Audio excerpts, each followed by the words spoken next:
A very good evening to you once again on this evening four of our discussion on the topic Vaccinate to Operate, organized by the National Contract Workers and General Employees Association of Trinidad and Tobago. We've had 3 evenings of really illuminating perspectives on various approaches to this issue at hand, beginning with our look at the general history and purpose of vaccines and the pros and cons of COVID-19 vaccines specifically. In session two, the panelists traversed the ground under the issue of the legality of mandatory vaccines in Trinidad and Tobago. And last evening, a quartet of speakers debated around the pressing issue of the rights of the employer and of the employee and the associated PCR test. This evening, the focus is on what is being referred to as possible segregation between the vaccinated and the unvaccinated. Our speakers are Mr. Rajiv Dipti, President of the Supermarkets Association of Trinidad and Tobago, Dr. David Mohammed, founder and director of the Kwame Ture Education Center and the Black Agenda Project Organization, Mr. Umar Abdullah, head of the Wajiatul Islamia, it's an Islamic organization, and leader of the First Wave Movement, and Mr. Ozzy Warwick, General Secretary of the Joint Trade Union Movement in Trinidad and Tobago. They will each speak for about 15 minutes, and then we'll engage in the open discussion, including questions and comments from you in our virtual audience. We begin this evening's proceedings with Dr. David Mohammed.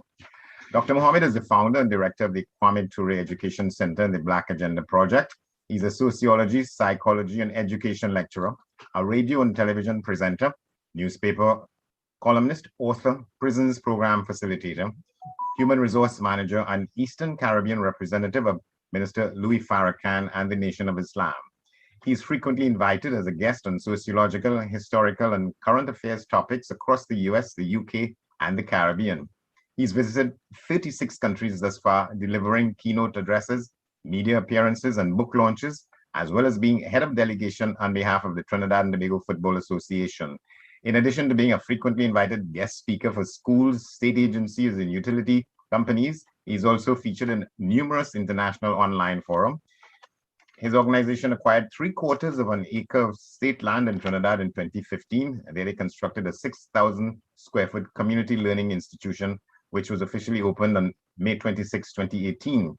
Dr. Mohammed now designs and hosts numerous education and development programs at this center after lecturing weekly at NALIS, the National Library in Port of Spain, from 2009 to 2018. Dr. David Mohammed.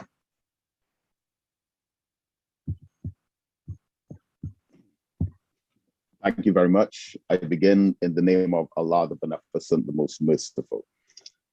It's a pleasure for me to have the opportunity to share some thoughts on this subject, and I'll try to get straight to the point in sensitizing us to the time period within which we live.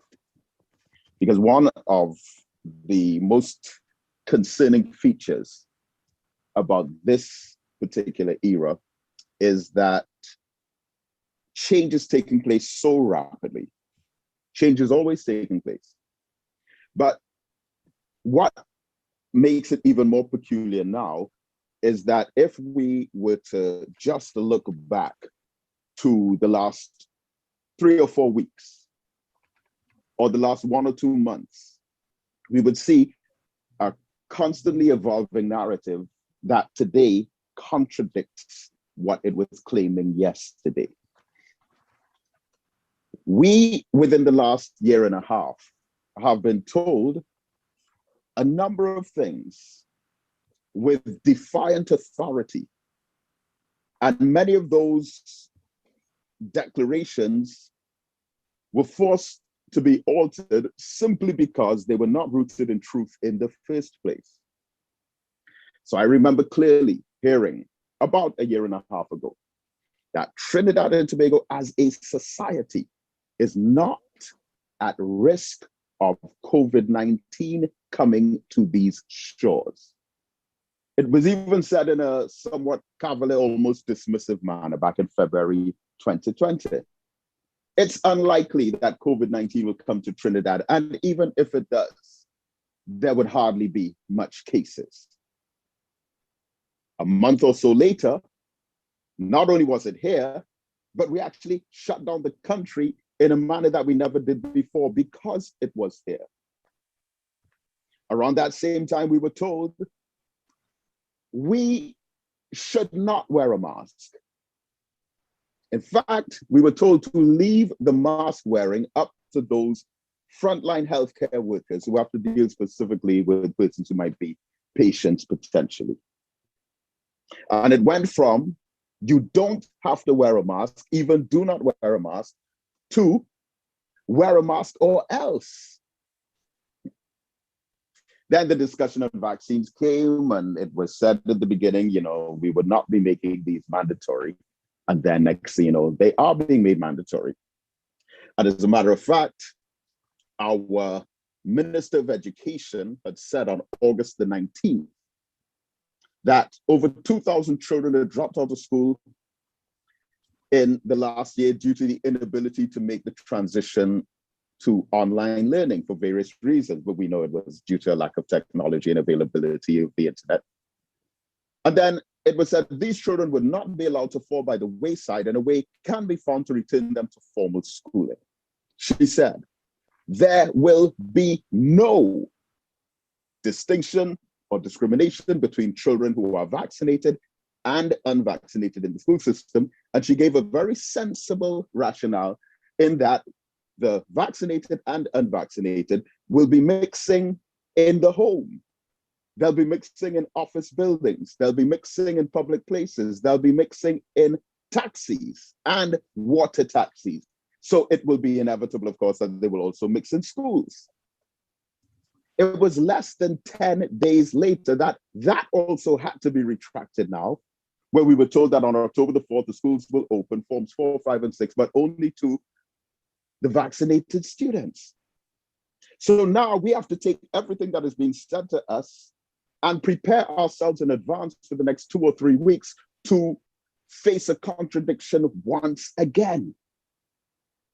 And all of this is being accompanied by some of the most confusing defying of logic, where it seems now that COVID-19 is the only illness period that you can get, that you could take all the precautions against hand sanitizing, social distancing, mask wearing, and get a vaccination against.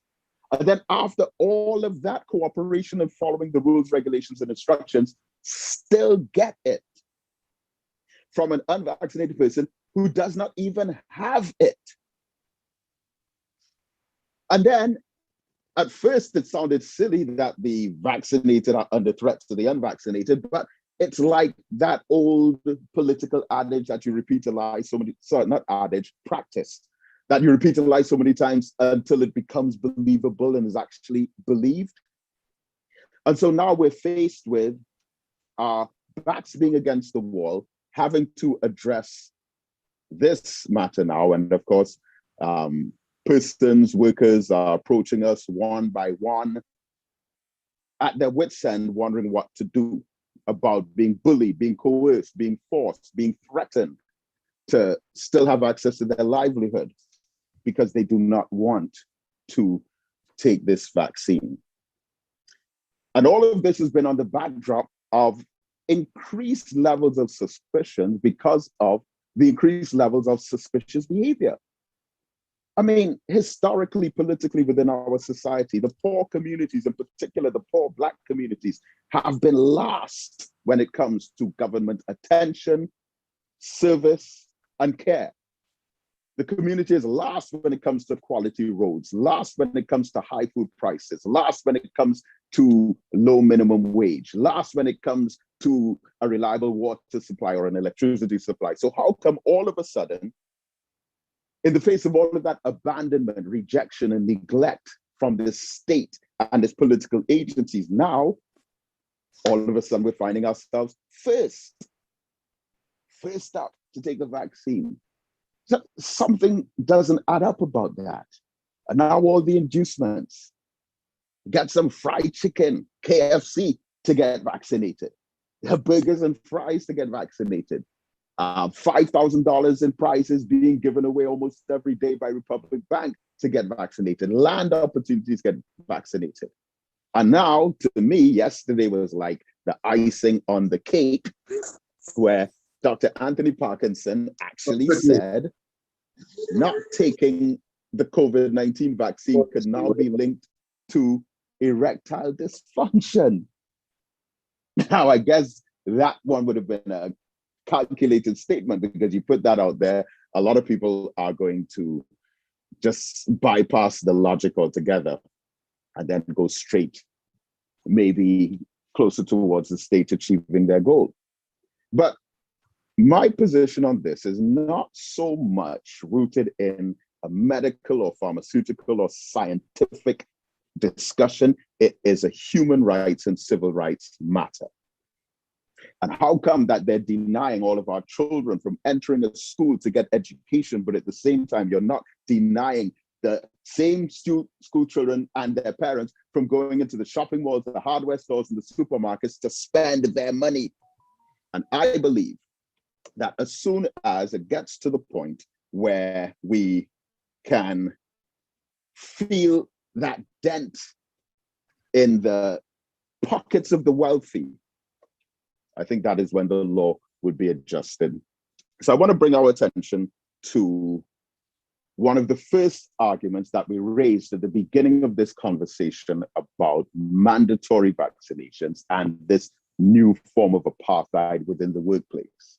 And that is that there is a United Nations policy called the ICCPR, the United Nations International Covenant on Civil and Political Rights, which was a United Nations treaty ratified on December 16, 1966, and came into force on March 23rd, 1976, by UN General Assembly Resolution 2200A, which stated that countries who are signatories, cannot force citizens of those countries into scientific or medical treatment or experimentation against their will. According to Article 4.2, it points out, though, and I want to make this clear, that if there is a state of emergency that threatens the life of a nation, then some constitutional rights can be suspended. We admit to that. However, there remain certain rights that cannot be touched. Those rights that, in spite of the fact that it's a public health state of emergency, the rights that cannot be touched are freedom from torture and slavery. So you cannot enslave someone, you cannot torture someone, even if there's a state of emergency and all of our constitutional rights are suspended.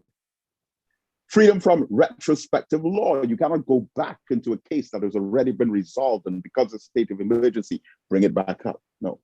The right to personhood, freedom of thought, freedom of conscience, freedom of religion. All of these are rights that you cannot touch even in a state of emergency. And freedom from medical or scientific treatment without consent. This last point here makes it clear that according to the ICCPR, you cannot force individuals into this kind of action, even in a state of emergency. So no matter what happens, it could be a natural disaster, earthquake, flood, hurricane, it could be political unrest, it could be a coup or a revolution, it could be an alien invasion from another planet. You still, according to the United Nations International Covenant on Civil and Political Rights, you cannot force anyone to take a vaccine. And Trinidad and Tobago, the government of the Republic of Trinidad and Tobago, signed and ratified the ICCPR, the International Covenant on Civil and Political Rights, on December 21st, 1978. And it came into force in Trinidad and Tobago on March 21st, 1979. And that is part of our relationship with the United Nations, and it stands up to this day.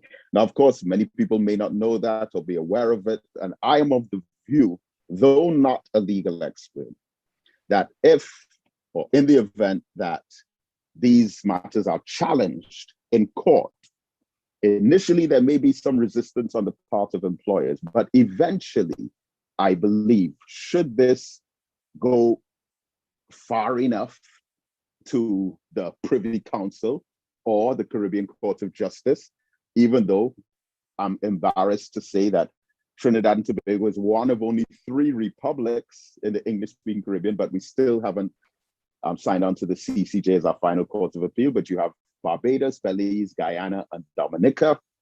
But let's say we were to go all the way to the Privy Council or the CCJ, I believe that the employers would not stand a chance in this. The state, as with other Caribbean nations, are currently clutching at straws, in my view. And it's like a sinking ship that they're on. To hear that the Minister of Health claimed a few days ago that it's the Christians, many of the Christians and the Christian pastors and the Christian churches that are reluctant to take this vaccine. That shook me, because here I was thinking that it was only the Muslims, that we, the Muslims, were the only ones who were resistant against taking the vaccine. Oh, so now it's the Christians too. And then I'm thinking about, what about the Rastas? Because I don't know one, well, I do know one Rasta who's calling on people to take the vaccine, just one, and I'm not even sure if he himself took it. But all the Rastas that I know, which is quite a few, I don't know any of them who are in support of taking the vaccine. And what about the trade union leaders, the workers' representatives?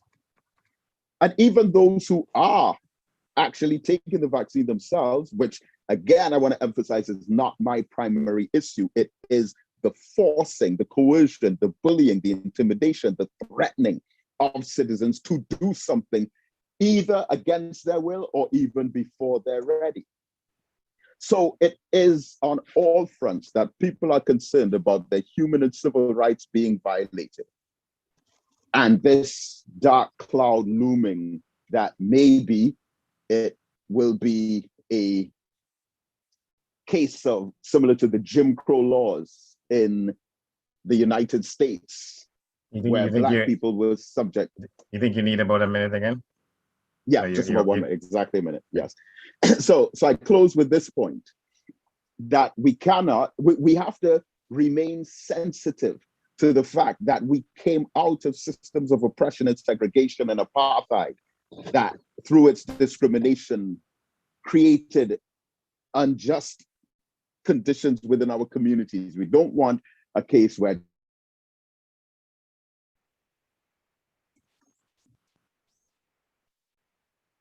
I think we were losing you there.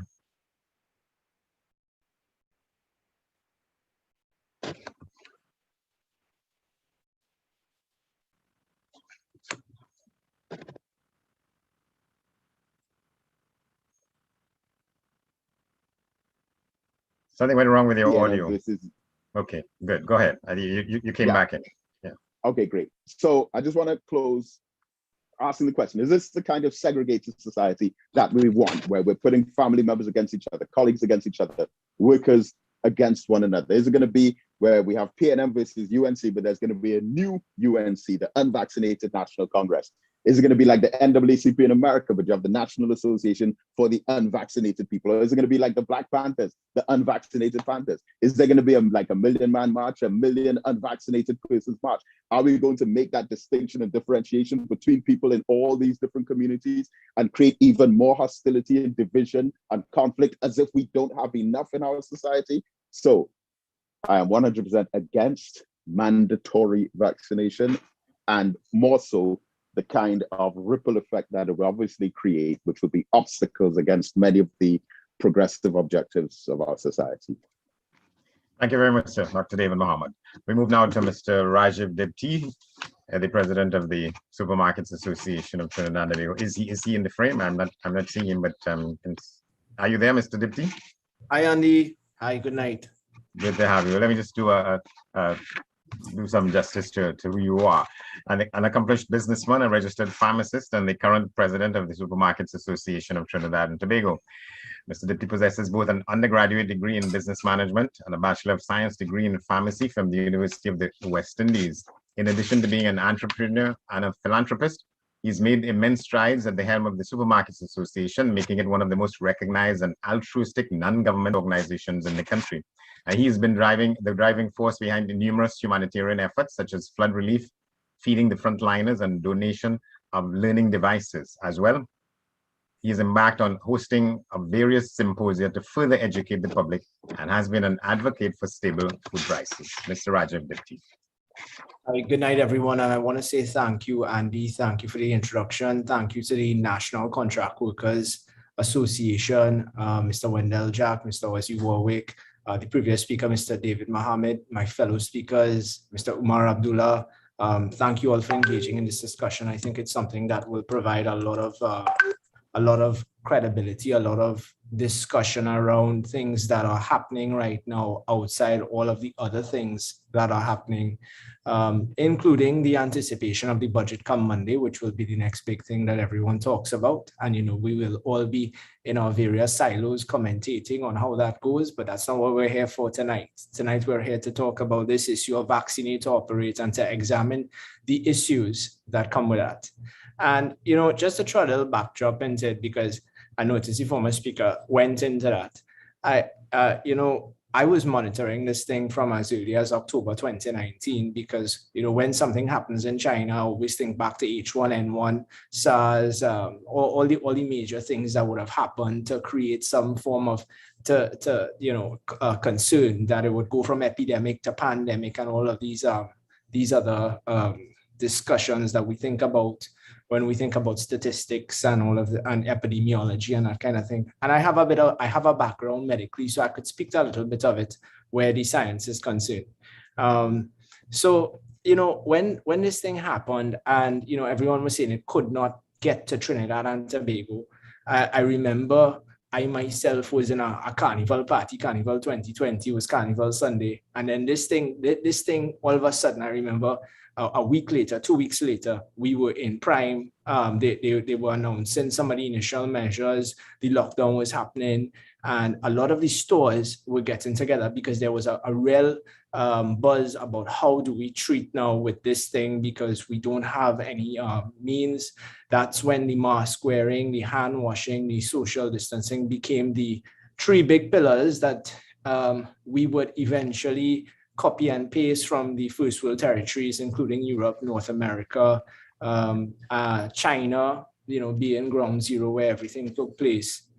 And we understood that this virus was very different. We understood that this virus had the potential to impact, maybe not the young, the vibrant, maybe some of us who think we're too healthy or we're too bullheaded to survive this thing, because, that is how we feel we are invincible until we get sick.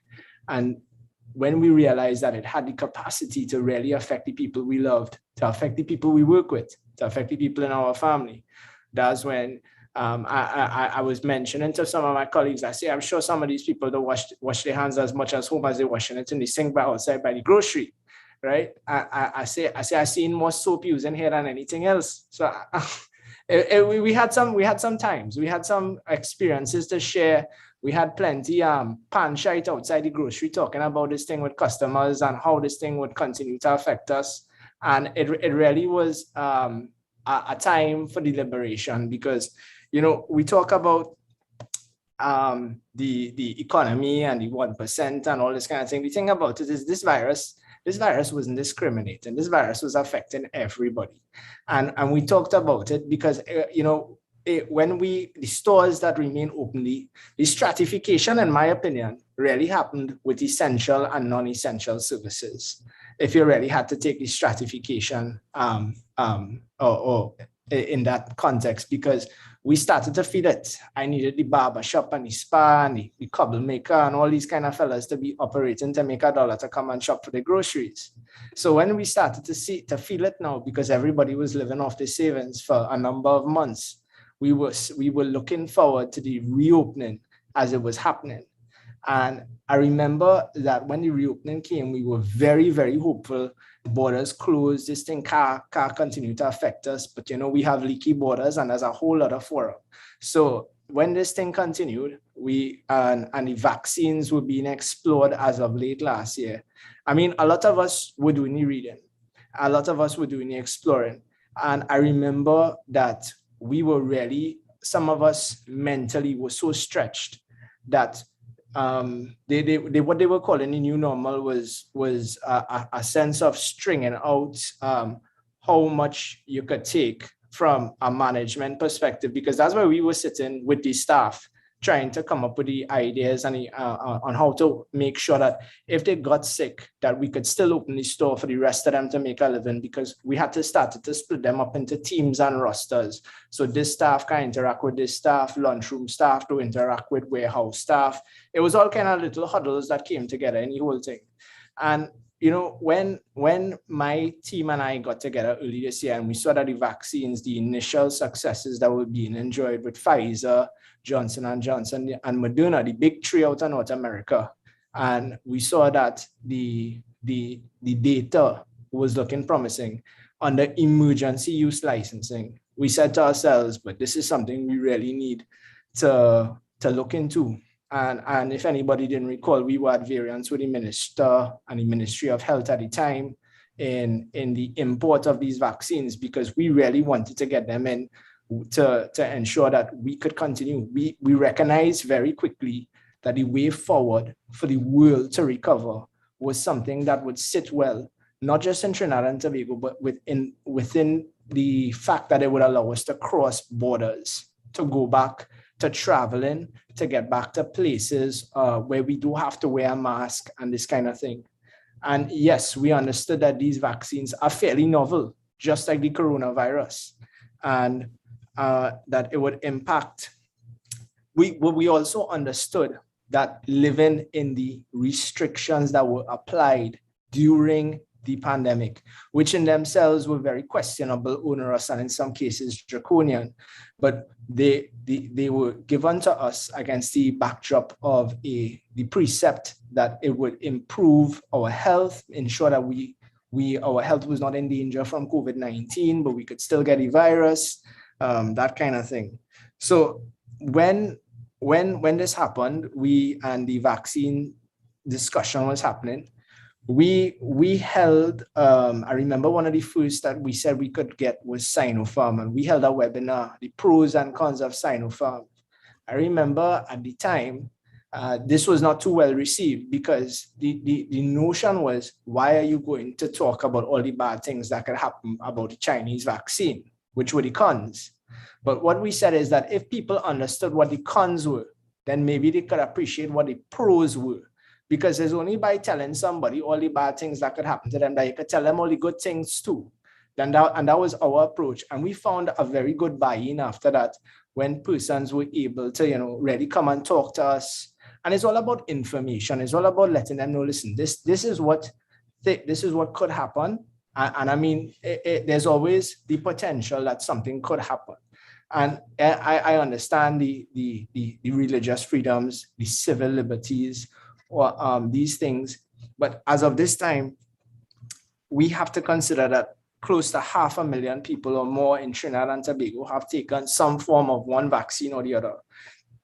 And I am not here to say I am pro-vaccine or anything. I'm here to try to consider a balance, because people talk about the economic fallout, the economic lapses, the way they have suffered during COVID-19. And we've put our voice out there and said, we don't feel that some of these measures really assisting the ones who've been affected the most. And how do we go about that?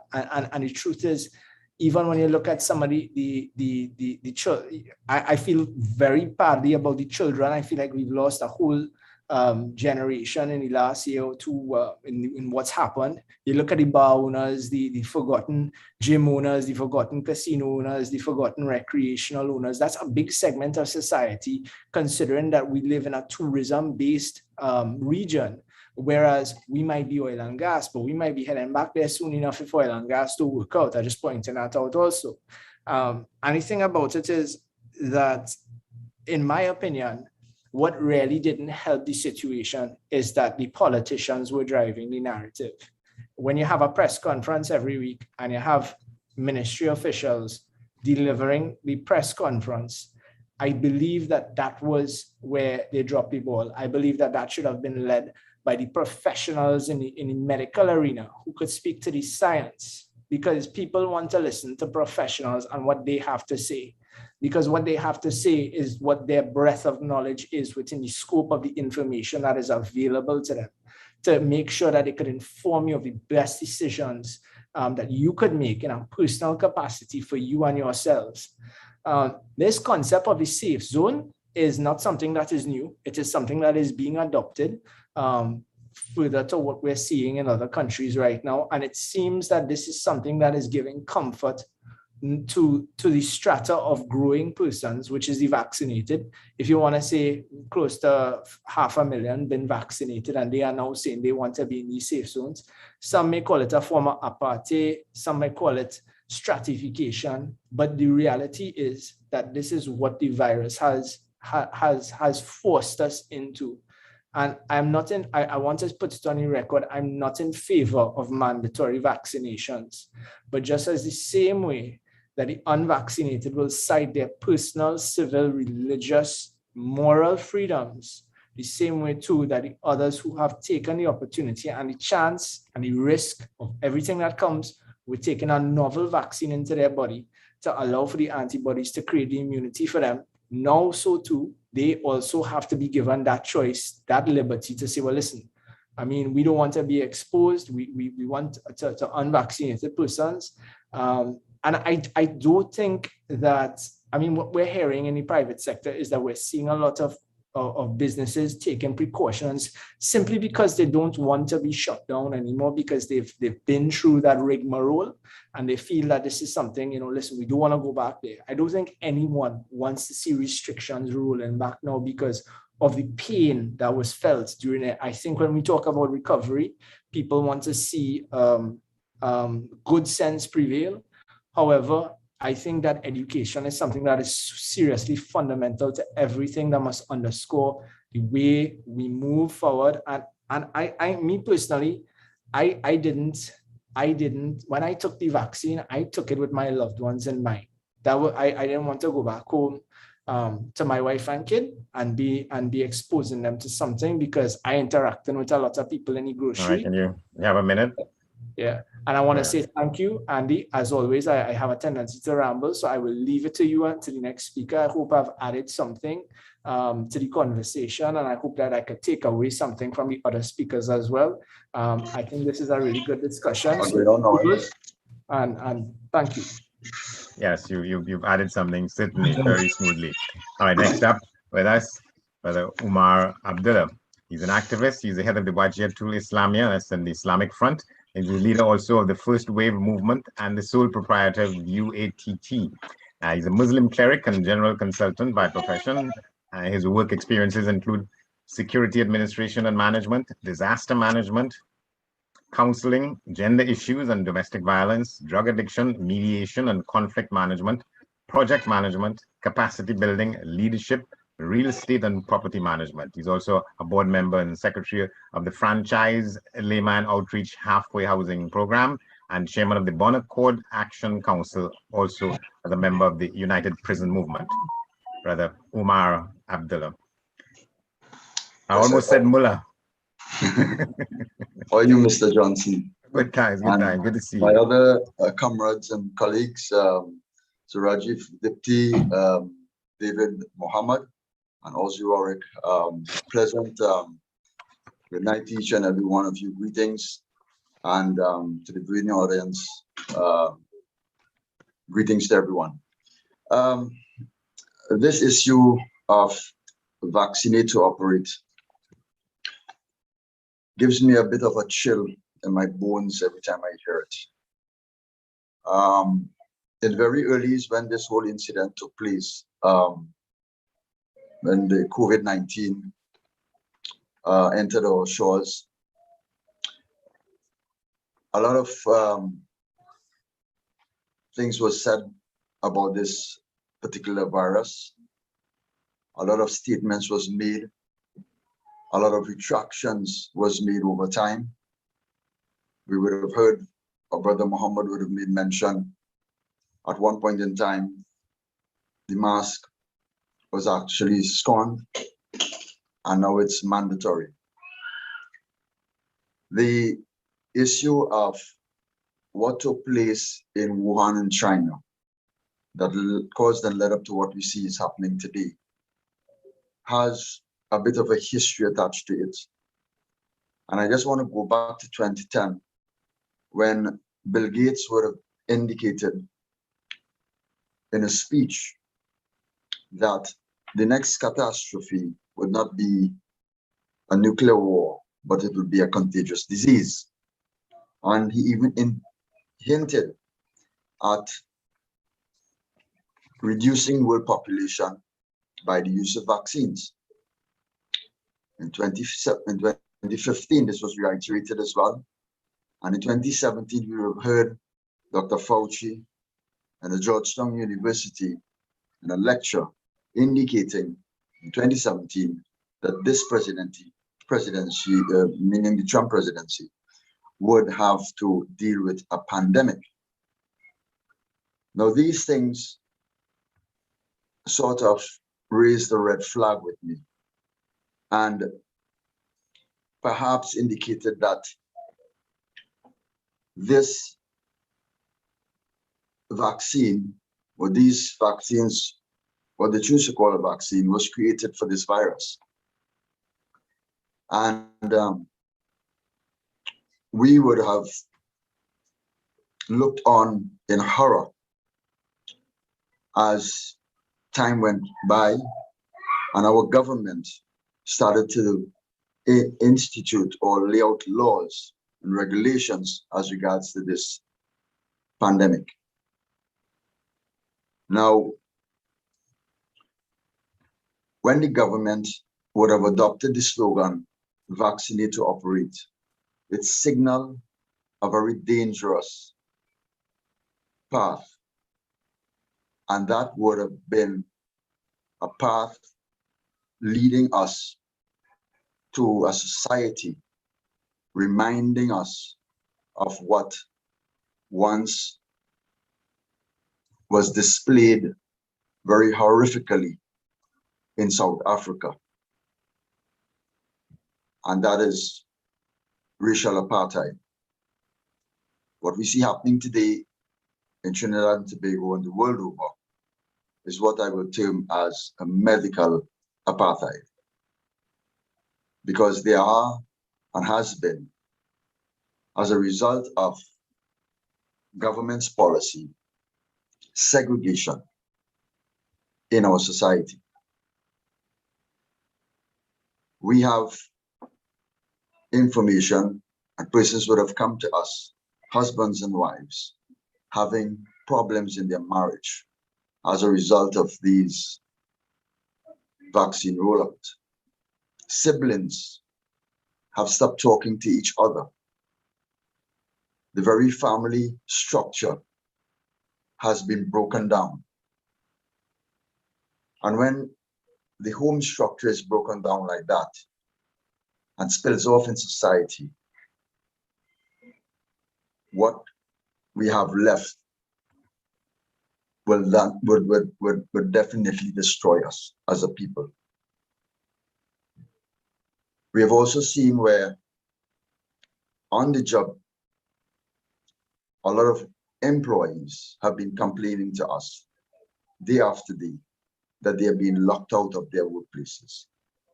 They are being warned that if they don't take this injection, they will not be allowed to work. And these are workers who would have had long-standing services with these different businesses and companies. Businesses and companies are breaching every industrial law as it relates to employee-employer relationship. We've heard the president of the industrial court would have on 2 occasions warned businesses and companies that if they were to continue going along this path, they would not win, they're going to lose. Yet still, businesses and companies are issuing memos to their workers, indicating to them the Prime Minister said vaccinate to operate. The Prime Minister and the Minister of Health would on many occasions indicate that there is no mandate as it relates to the vaccine, and they have no intention to doing so. I'm sure my comrade,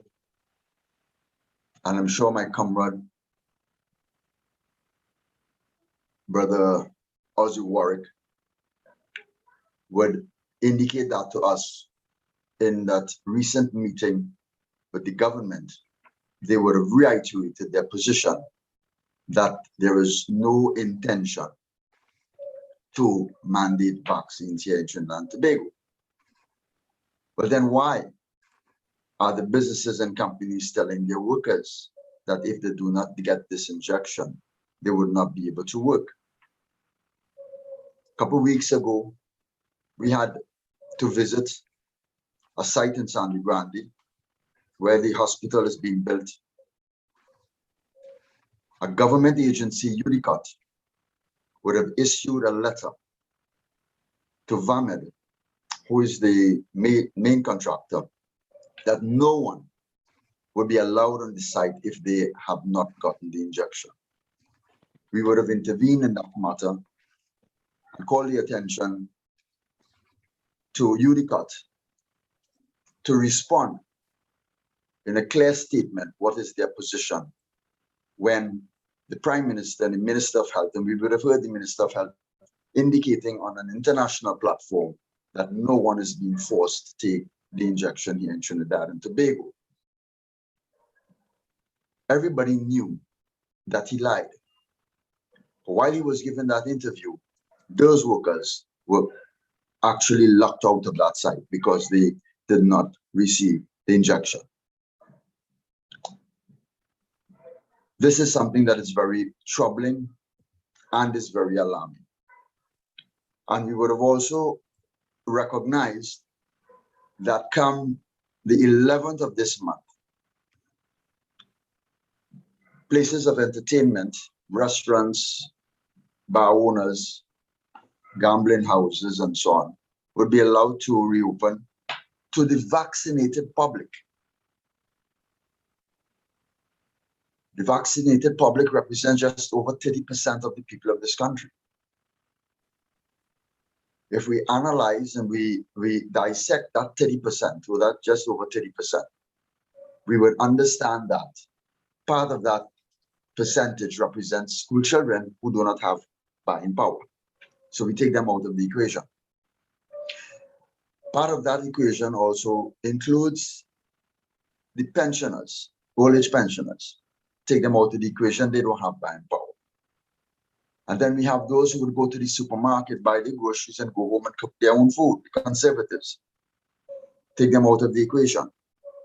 The remaining lot could be divided into two categories. Those who just cannot afford, and a remaining 8%, about 8%, who actually has buying power and will patronize these businesses. Are businesses and companies shooting themselves in the foot? Because if it is, they believe that this 8% is going to continue to sustain their operation, to pay rents, to pay workers. I don't know which school of thought in economics are they following. School children are being told on the 4th of this month that only vaccinated students will be allowed to enter the schooling system. When previously, as we would have heard our brother Muhammad indicated, the Minister of Education would have indicated, come the reopening of school, both the vaccinated and unvaccinated will have to coexist. That, however, has changed. What is happening in our society is creating a lot of division. It's creating a lot of confusion amongst the minds of those persons who actually wants to see this country move forward. But in the background, we have knowledge that a number of things has been taking place, which perhaps may indicate to us what is really happening. In 2017, this country would have been recorded as buying up a lot of PCR tests and machine testing kits. In 2017, that's long before we even knew that COVID-19 was going to present itself here in Trinidad and Tobago. They would have also signed on to a pandemic bond insurance with the World Bank. And that insurance, that bond, would have matured given certain conditions. And some of those conditions was there had to be a certain number of deaths and there had to be a certain number of COVID-19 cases in the country before any payout would take place. Of course, that payout was to assist the country to deal with the COVID-19 pandemic. Trinidad and Tobago is recorded as getting, and this is on the World Bank's website, $20,000 US. The president of Belarus was offered $940 million to shut down his country, to institute mask wearing, social distancing, a police state, and to crash the economy. And he refused. None of this exists in Belarus. Presently, Belarus stands to have the lowest death rate in all of Europe. Why are we instituting these measures here in Trinidad and Tobago? And as a result, causing a dissension amongst the people and a separation and a segregation that we, again, I'm quoting the term, created a medical apartheid.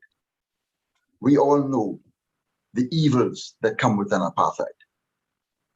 Are we willing to allow this to continue in this country?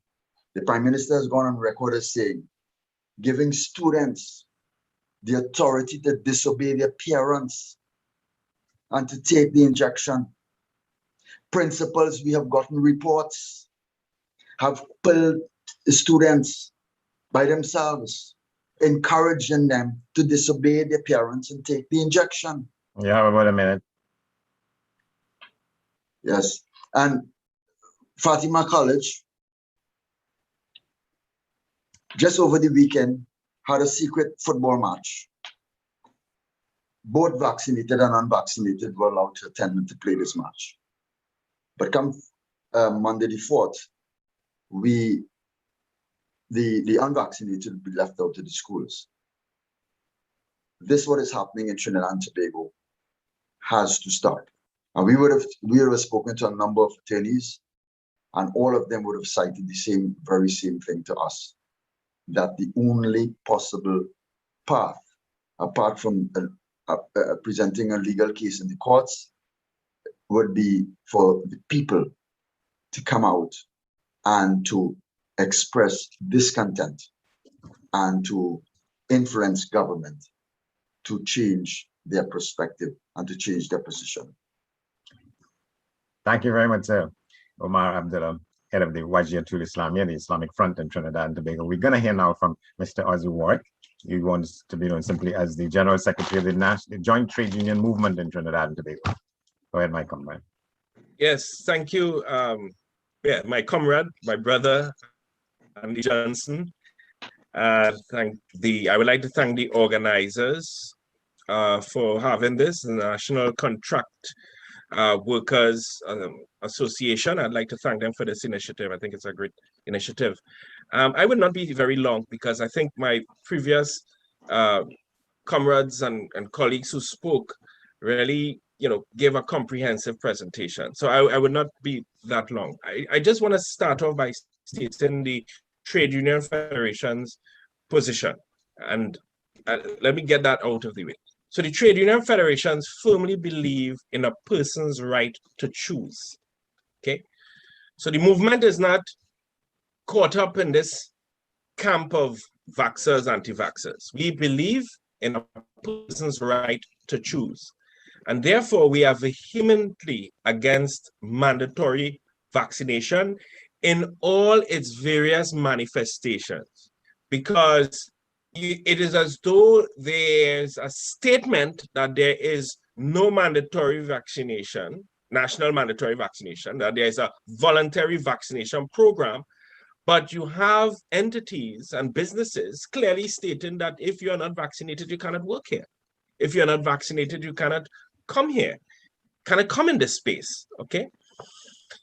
I want to also state that, you know, Andy, Trinidad and Tobago is already a very divided country, okay? We are divided by race, we are divided by religion, we are divided by geography, we are divided by class, and we certainly divided by political affiliation. These divisions have significantly prevented this country from properly developing. In fact, these divisions have created many of the crises that we have, and it is these divisions that prevent us as a people to come out of these crises. And now, on top of all these divisions that we already have in this small Twin Island Republic, we've now added on top of that a division of those vaccinated and unvaccinated, vaxxers and anti-vaxxers. The movement do not believe in that dichotomy of vaccinated and unvaccinated, Andy, because you see, this leads now the vaccinated person to be given privileges and rights above an unvaccinated person, which is in reality what is happening. And this is a form of discrimination, segregation, and apartheid. And the movement do not accept that. There are people, Andy, who are cautious, but that don't make them automatically anti-vaxxers. And then there are people who took the vaccine, but that don't make them automatically pro-mandatory vaccination. And there are people who are against mandatory vaccines, but that don't make them automatically anti-vaxxers. In other words, Andy, there are a lot of gray area in between. And this hard line dichotomy, this black and white of one versus the other, is being entrusted upon us, okay? At the heart of the problem, Andy, I would like to say, is government's leadership failure. And I'll tell you why. When you think about the unfolding of events, this thing about division into camps really came with their absolutely foolish campaign, Vaccinate to Operate. And here's why that is wrong, because I actually worked as a public health behavior change advisor for 10 years. You took health out of the equation. So now, whereas before it could have been, okay, vaccinate so that at least you give your body a fighting chance. At least that is more factually, scientifically true. So there's not this idea that somehow vaccination will prevent you from getting the spread, and there's a whole sort of debate over that. No, it will just give your body a fighting chance. Simple. At least it keeps health in the equation. It makes me, when I think about it, I make a choice. I listen to different sides of the arguments. There are those who say you put yourself at risk, and there are those who say it could make you better. But at the end of the day, I make a choice on the basis of my health. That choice was taken away from me, the health component, which is the heart of COVID-19. The heart of it is about people's health, it's about people and people's health. That went out of the window. It was all about operate. So I have to get vaccinated so I could keep my job. I have to get vaccinated so I could continue my, I could get a job, period. And then vaccinate to educate, well, it got even worse. The children's health now is also out of the picture. It's all about, if you want an education, you have to vaccinate. If you want to work, you have to vaccinate. That is a horrible public health communication strategy. It was bound to fail. And it is that campaign that has driven this country country down into this very strange place of being divided once again. And I think I want to really also mention that the failure of leadership. You know, one of the things this whole thing hiding, and what all of this vaccine hesitancy is a symptom of. A lot of people say, well, it's because a lot of misinformation and so on. Okay, right. But it's also about trust, you know. You see, when the government came to the population in 2020 with this, by this time, the people, I'm sorry to state it, but you know us, we are not afraid of contradiction or condemnation. But by that time, the country had already lost trust in this government. Let's talk, let's say the thing for what it is. The country had already lost trust in the government. Okay? So that they're now coming with their style of governance, which is governance by pronouncement. Not by engaging, not by discussions, not by consultations, not by trying to build national consensus. No. It's by pronouncement. I come every Saturday and I tell my children how we're going to do this thing. And everybody just simply have to trump and follow suit. But that trust was already broken, Andy. So people were hesitant. People were, questioning. The other thing that caused a lot of this is, you see, sometimes we take for granted the consequences of certain economic policies. So we said we want to go down the neoliberal road, cut expenditure to bring our budget in line with revenue. I'm saying this because we have budget coming up. So one of the things we cut, you know what I remember as a child going to school? Health educators coming to the school in order to, give little information and education, and it would have been the nurses and medical professionals. You cut that. Because why? The state too big, all right? And so what do you think is left for the population for the last 20 years when you took that out of the system? Not to depend on Google? Of course. So these things are symptomatic of more deep-rooted failures, system failures, and leadership failure. I want to, because I did promise that I don't want to be long. Let's be frank about what we have. We have vaccine discrimination at the workplace, vaccine discrimination in certain public offices. Now we have vaccine discrimination in schools. And this vaccine and this new thing of safe zones. I'm still trying to understand how or when did it become okay to create a space in this country whereby certain people are denied access to that space simply on the basis of their medical status. And I do not know that COVID should force us into that. No, the movement's position is education, persuasion, not threatening, bullying, forcing people to take the vaccine. It is people's choice. Doesn't make me an anti-vaxxer, I just putting that out there. Doesn't make the movement anti-vaxxers. Now, as I close off, because I promised I will not be long. And if we allow the idea that people can be denied access to goods and services on the basis of their medical status, then we have opened a Pandora's box.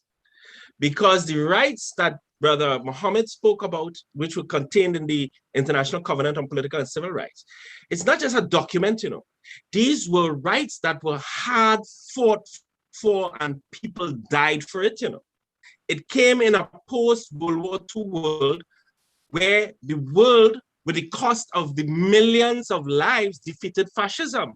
We also had bitter battles against Jim Crow laws and South African apartheid government. And therefore, it is a dangerous road of creating further divisions in a very fractured and divided society.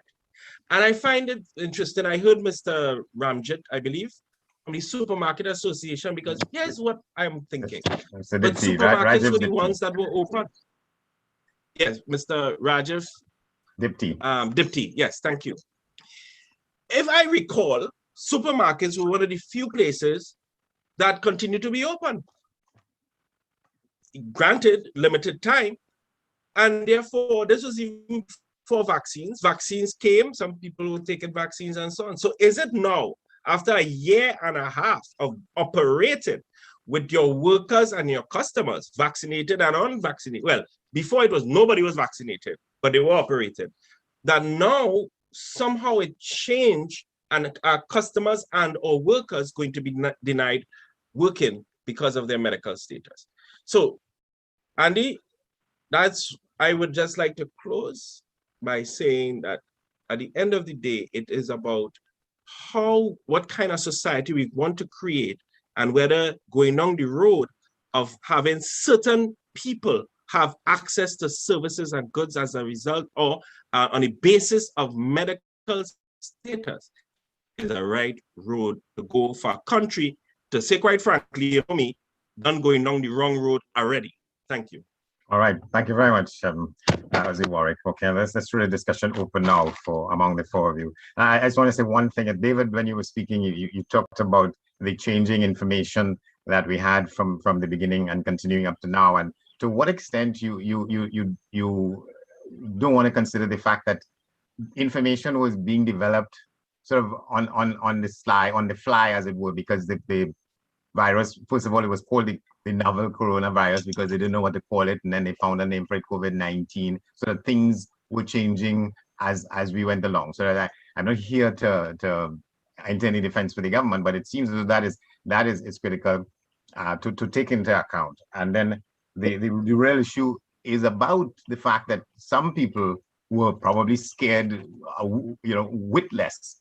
I wanted to use another term, by some of the pronouncement that we've had over the period. And so that if I'm convinced that for myself, for my family, for my community, I should take the vaccine, how comfortable must I feel mingling with people who refuse to do that? And that's their right not to do it. And is that not at the center of what we're talking about there this evening, about vaccinate to operate and the creation of these safe zones? But before you respond, I want to get a response from each of you on it, that we have to point out that we've invited both the Office of the Attorney General and the Ministry of Health, Minister of Health, to participate in these discussions that we've been having since Monday evening. We haven't got the organizers say that they haven't gotten even a response from either of those offices. So a lot of this is happening in the absence of a refusal of the Office of the Attorney General and the Minister of Health to acknowledge this as a forum that they should be part of, given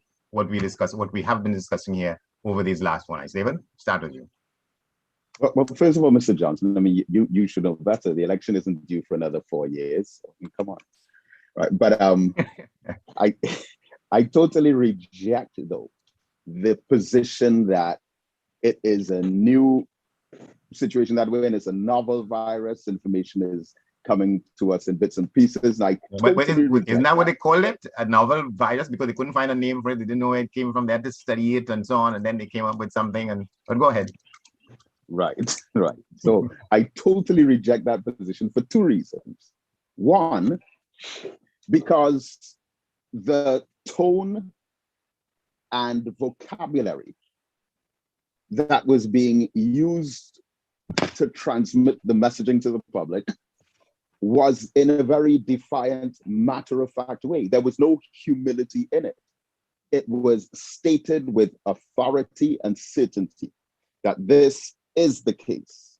It could have been handled differently to, well, this is new to us, so we're not 100% certain about this or that, so we will go forward slowly but surely, and we are trusting that you, the citizens, can work with us. We're asking for your cooperation. No, it wasn't done like that. It was done in a draconian, dictatorial kind of manner.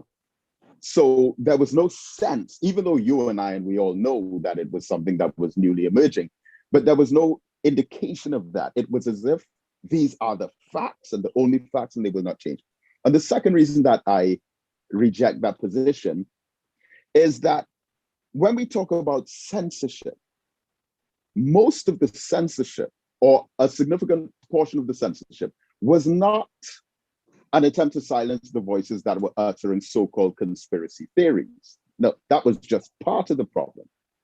I think the bigger problem was trying to silence the voices who were reminding the public of what the authorities themselves said last week, last month, and last year, because that was even more damaging information than the conspiracy theories themselves. And if you'll indulge me for just 60 seconds, All right. I'll give you an example of a timeline here and the failure to properly, Brother Ozzy had mentioned trust. Trust was a major issue. And here is a classic example of the failure of the state to win the trust. So I'm going to give you a quick timeline. The 60 seconds starts now. So August 26, 2021, right? Newspapers.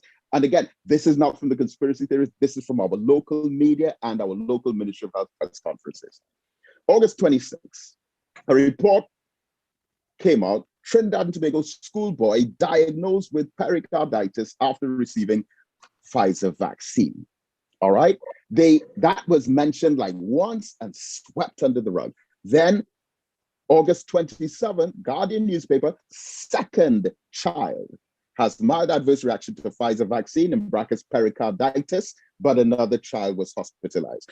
2 days later, August 28, Newsday newspaper, CMO admits 3 fully vaccinated people die of COVID-19. Now, this is a very significant point here. We jump to September the 6th.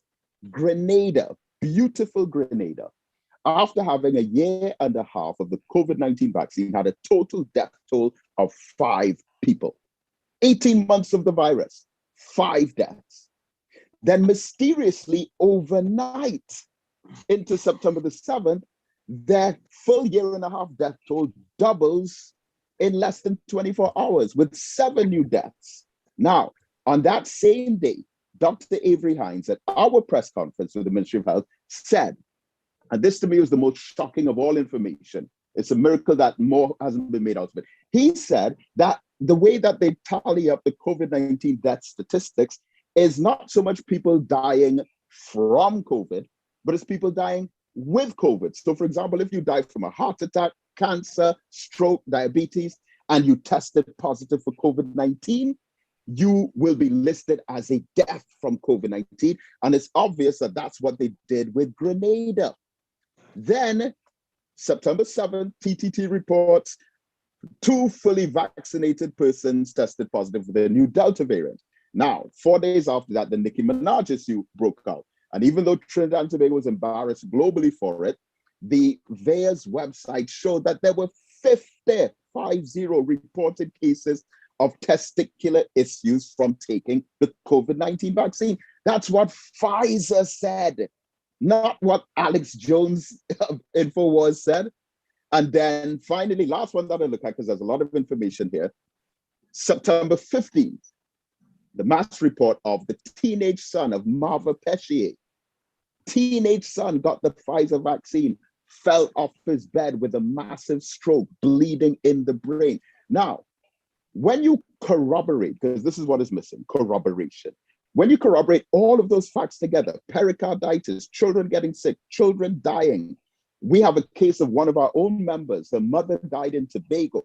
She had diabetes and so on. The doctor asked her, was your mother vaccinated? She said, no. This is at the Scarborough Hospital. She said, no, my mother was not vaccinated.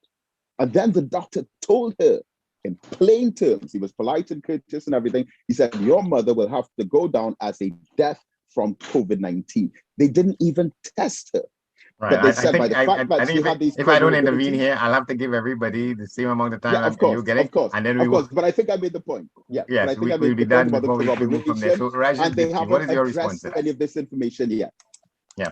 Rajiv Dipti, what is your response to what David is saying? Can you do that in a minute? Andy, I mean, I think we need to be very careful about how we use the information, because the truth is that as much as I appreciate that there are several teething issues with the vaccines, because I've had persons close to me take the vaccine and have adverse events, there are predisposed clinical conditions that could only be determined in the hospital by testing, etc., etc. I want to say I really enjoyed the contribution by the inimitable Mr. Ozzy Warwick. I have to say that we did not choose to remain open. The government made that choice for us. I would like to say that I agree with the fact that healthcare professionals should have been doing more in terms of the education, as we see they have been belatedly during this period of the vaccines, trying to educate after they've gotten the vaccines. I also think too that the lack of confidence in the government and the fact that they're leading the information surge is something that is giving a lot of people consternation, because they haven't been able to maintain those confidence levels after losing them in the post-COVID period. And in the interest of time, Andy, I'm just going to let you go to the next speaker. So, yeah. Yes, thank you very much. So, Umar Abdullah, that point about but people, because the question came from the fact that, well, you could leave out the part about how the information was coming and being changed, and my position, my what I say is that across the world it was like that, because the things were happening, new information was coming at a rate where one thing couldn't last for a week or two. But the question is the extent to which people who have been convinced that to get vaccinated would have given them that continued lease in life and put them in a position to continue to operate as we've been told, whether that was, and now they are being confronted with having to intermingle wherever they are with people who aren't vaccinated, and how we get over that. There's so much that can be said on this issue, but if you look at what would have taken place prior to our vaccine rollout here in this country, we would have seen in countries like Cambodia, Seychelles, Malaysia, and those other countries where the vaccine rollout was in January and March of this year. Immediately after, there was an astronomical rise in deaths in those countries. The question could be asked, well, what was actually pushing the deaths in those countries? And it came after the vaccine rollout. Our vaccine rollout started in April. This government had enough ample time to look at the data coming out of those countries to know that if they replicate the same thing here in this country, we would have had the same effect. All right, we would have had the same results. And just how the government would have looked at situation that took place in Greece when they went bankrupt, and to be very cautious as not to make this very same mistake that Greece made and cause the country to go into bankruptcy. They should have looked at the data coming out of these countries. Look at what is happening in Israel right now. We're continuously being told that 70% of the population, once 70% is vaccinated, we will reach herd immunity. Why then? Over 80% of persons in Israel have been vaccinated, double doses, and yet still they have not reached the herd immunity as yet. This, what is happening, is what is causing hesitancy amongst a lot of people. A lot of people knows persons who would have had adverse effects. We have parents who have been calling us, letting us know that their children are in the hospital sick. We have a 16-year-old in the hospital presently right now. 50-50 chance he has of surviving. We have been told since the very beginning, our chances of survival in getting COVID-19 is 99.9%. And I said it on a television program recently when I was asked the question if I would ever get the vaccine. I said, yes, when those vaccines are 100% efficacy, I will be first in line to get those vaccines, right? So the only way that I think, and I believe the people in this country would be able to would throw that trust aside and take that course and line up to get that injection. But if these vaccines does prove 100% efficacy, and that is the problem here in this country, the government is hiding a lot of information. They're not letting. Is there any medication that doesn't have side effects? I mean, I watch TV. I watch cable TV every night, and it's loaded with medication advertisements of one kind or another. And sometimes the very thing that you're taking it for, they tell you that it could increase that. So you're taking something for a rash on your skin, and they tell you it could create suicidal thoughts and that kind of thing. But when you look at the FDA's criteria for removing a drug from market, right? Once that drug has an adverse effect on the health of people, or over 50% of the people dies, or 50, not 50%, but 50 persons die as a result of taking this drug, the FDA immediately takes that drug off the market. we would have had since the 15th of April to date, over 1,300 persons died in this country.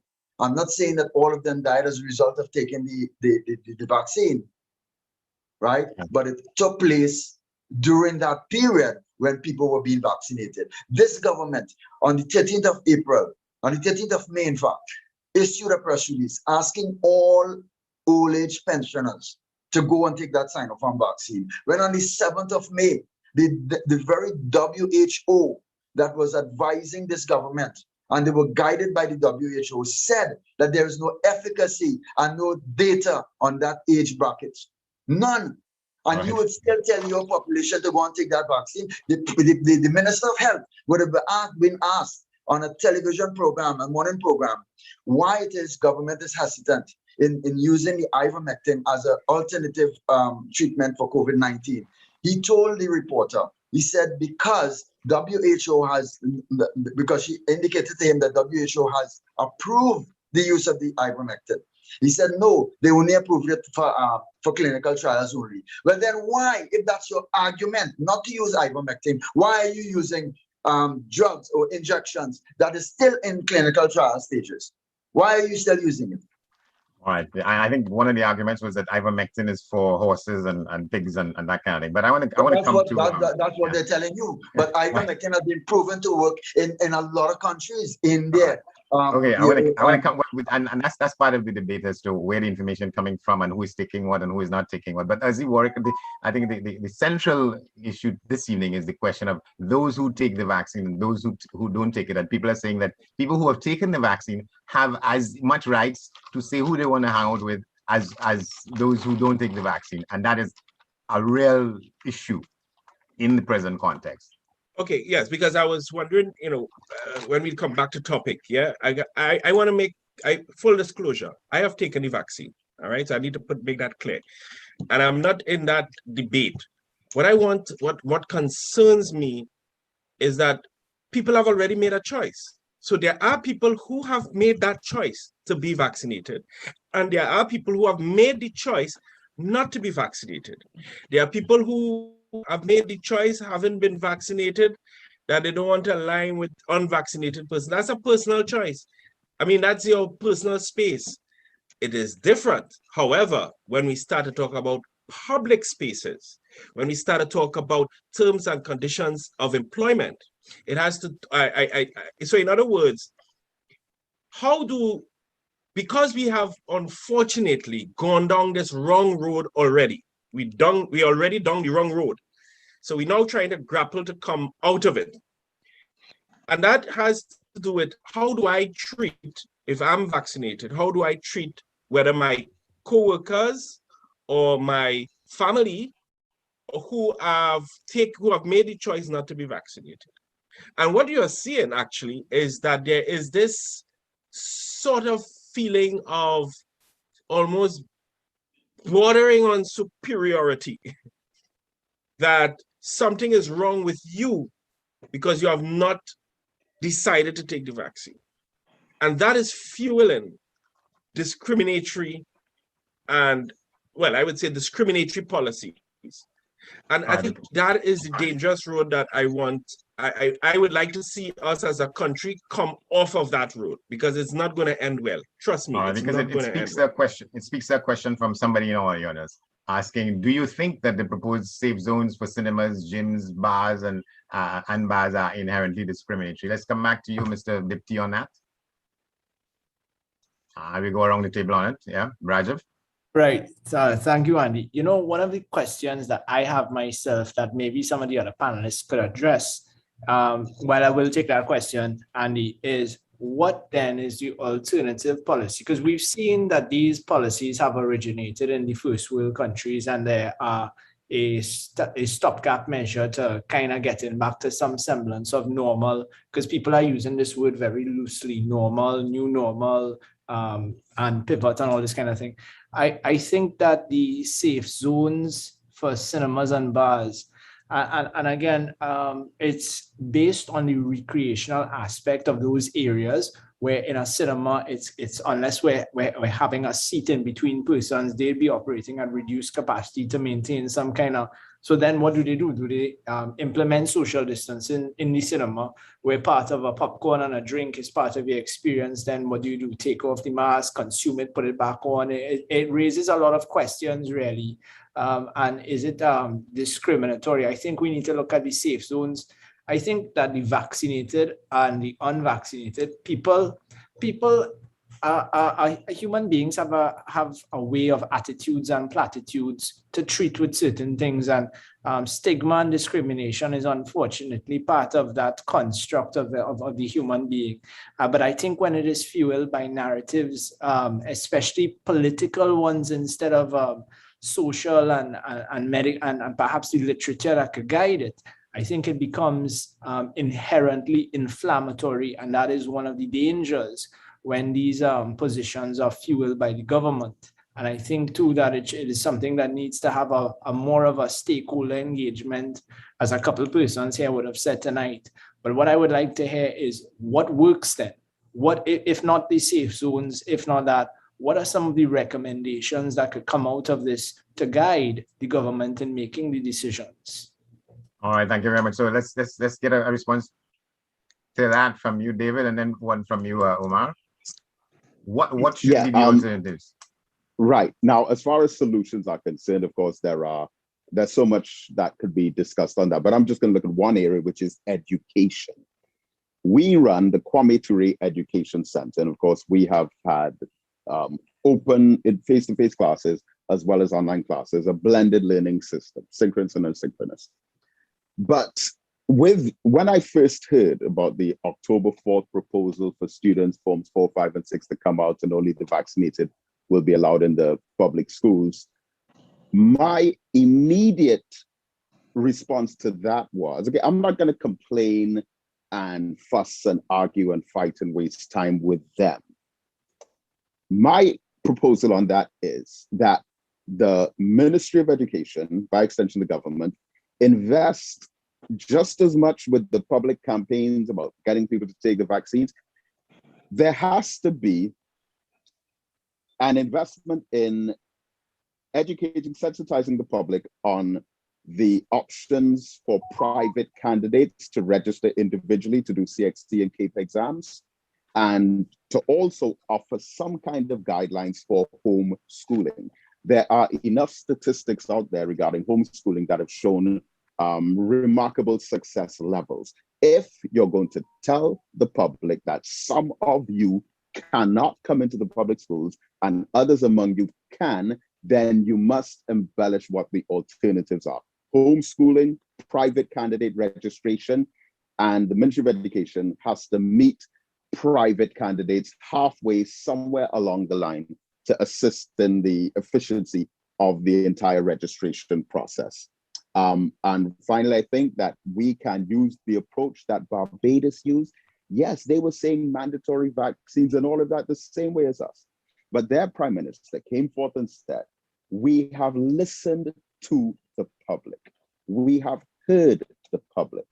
And this is not who we are to force people to take vaccines. She explained that we live in the same home, similar to what the Minister of Education said before she would have been forced to change the narrative. Said we live in homes, it's one house, and people have different religions, different views, different philosophies, different opinions. That is our society. We can manage this better without having to force people. And so for education, there has to be much more publicity on private candidacy, private student registration for CXC, and so on. We are doing it at the Kwame Ture Education Center because our adult students are private candidates anyway.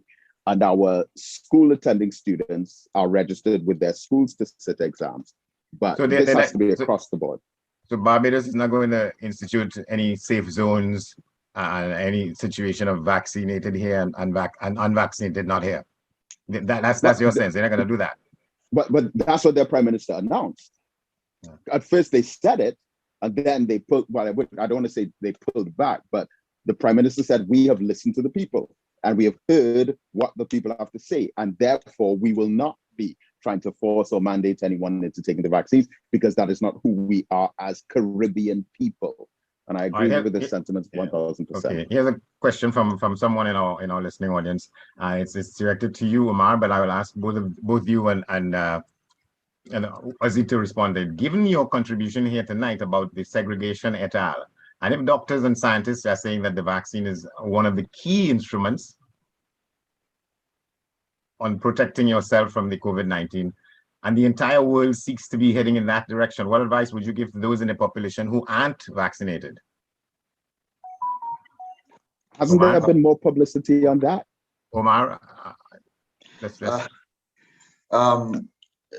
question has to be, who are these doctors and scientists?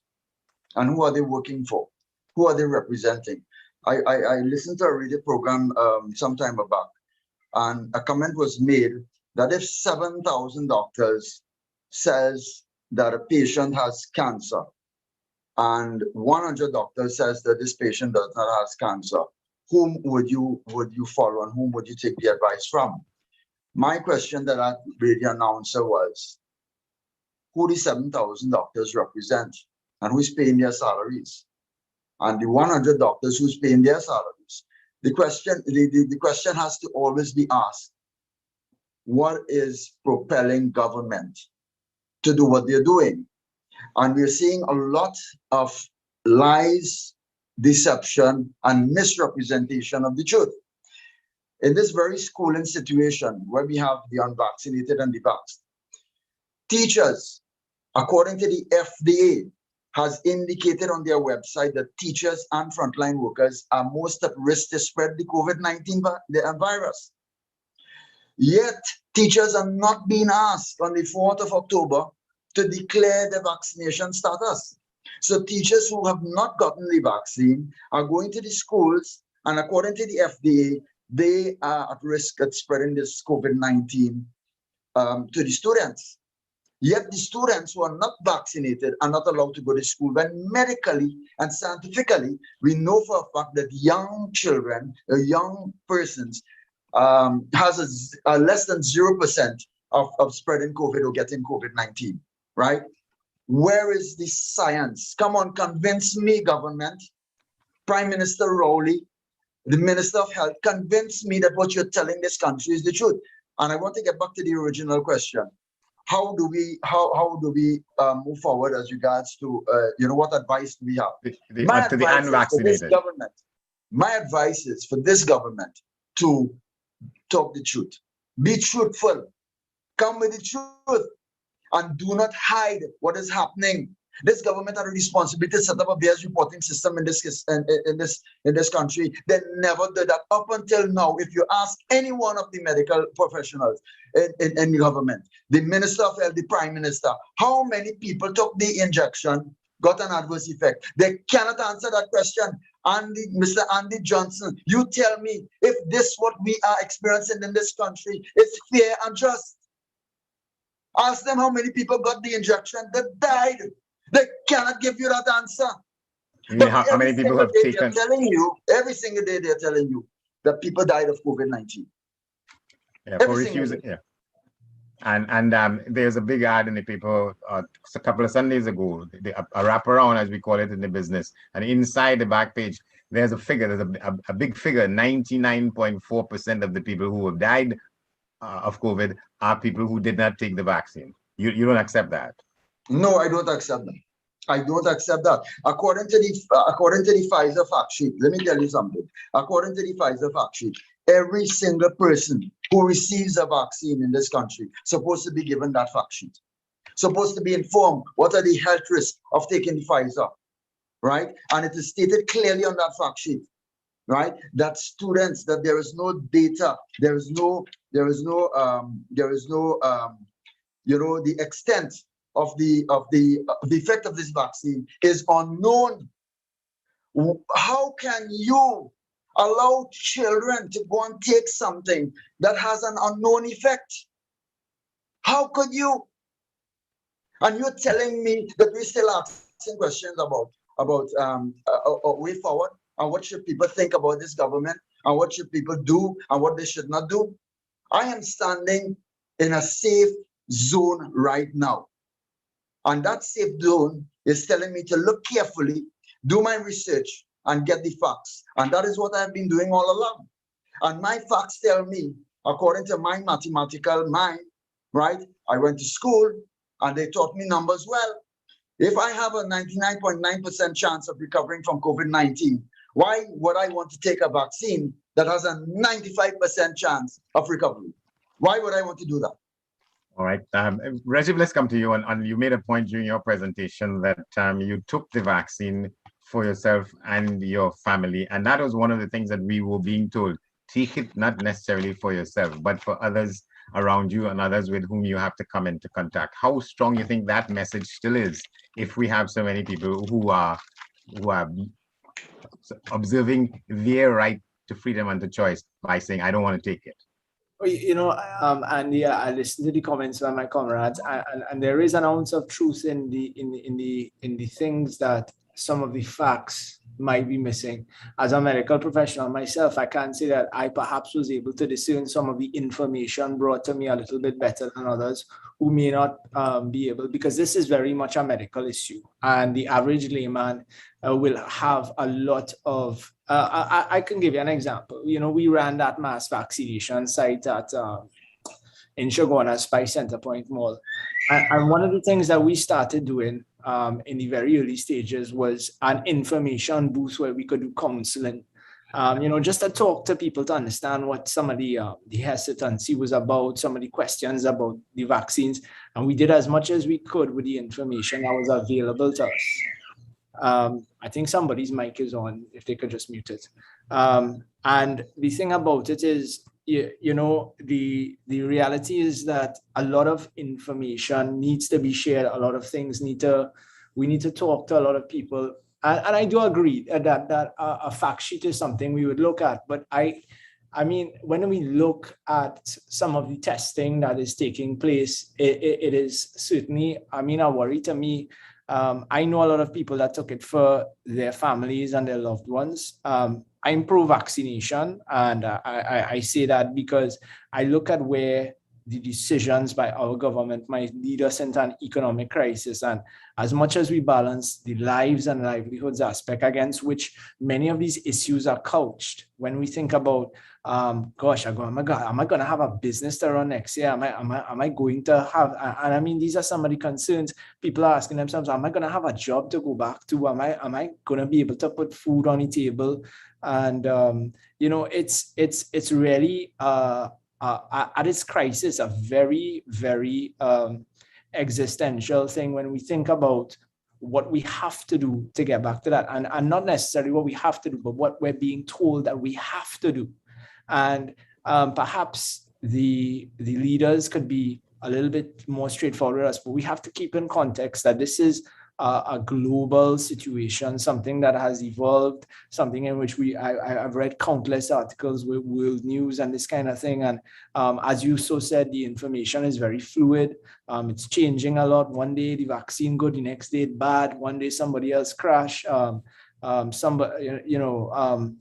also heard stories too about the vaccine saving lives. So maybe that is something on the flip side that you could talk about, because I certainly believe that it has worked to an extent, may not be 100%, but it has given some level of comfort to the people that are taking it.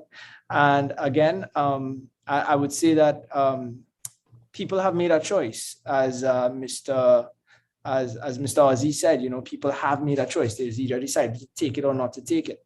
But for those who are not taking it, and I believe it is still their right to not take it, getting back to the core root of this webinar and why you asked us to come, I still believe that if they say they don't want to take it, that they should only be able to take it when they feel comfortable, right? If I believe in the literature, that's my choice. If they don't believe in it and they need the time, I do think they should be stigmatized. I do think they should be criticized.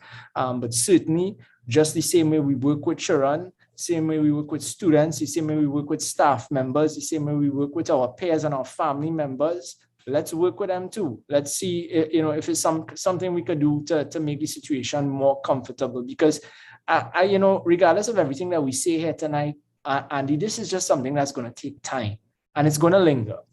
And I'll pass it over now. Yeah, but just take 30 seconds and respond to this question from somebody in the audience who's saying that they're responding to an article you had in Newsday. So I think they're saying that back in I July. I saw that, but out of the deepest respect for my comrades on this call, it's not a forum fit, and he can tune into the TV6 show with Fazir tomorrow. I'll be on at 6:30 talking about the issue, so the gentleman could feel that I'm not dodging it. It's there, right? We'll tackle it in the morning, but it's not the forum. Out of respect for everyone here. All right, thank you very much.